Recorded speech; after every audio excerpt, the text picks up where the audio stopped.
தொலைக்காட்சி நேயர்களுக்கு super singer மூலமாக ஒரு ரகசியம் சூட்சுமமாக முருக வழிபாட்டில் சொல்லப்பட்டுள்ள ஒரு செய்தியை நான் சொல்லணும்னு ஆசைப்படுறேன்.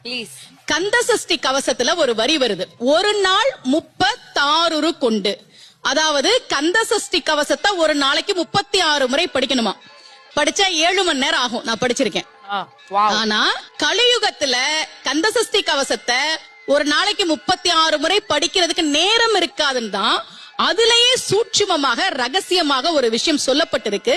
முருகனுடைய அருளால் நான் தெரிஞ்சுக்கிட்டேன். அதை நான் உங்களுக்கு சொல்றேன். ரவண பவச ரரரரரரா ரிவன பவச ரிரிரிரிரிரி, இதுக்கெல்லாம் என்ன அர்த்தம் நான் தேடி தேடி தேடி முருகன் அருளால் தெரிஞ்சுக்கிட்டேன். சரவண பவ முருகனுக்கான மந்திரம், இத 6 முறை சொல்லணும்.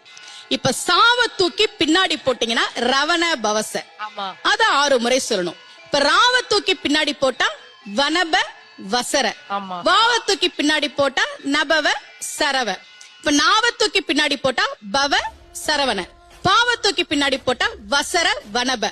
ஒன்னொன்னையும் 6 முறை சொன்னா 6 × 6 36 வரும்.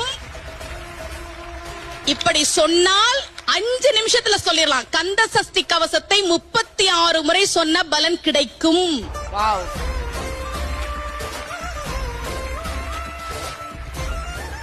இது கந்த சஷ்டி கவசத்திலே சூட்சுமமா சொல்லப்பட்ட விஷயம்.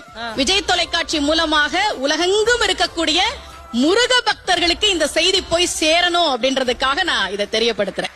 ரொம்ப மகிழ்ச்சி. அந்த முருகப்பெருமான் அழகான முருகனாக பழனியிலே அருள்பாலிக்கிறான். அவரை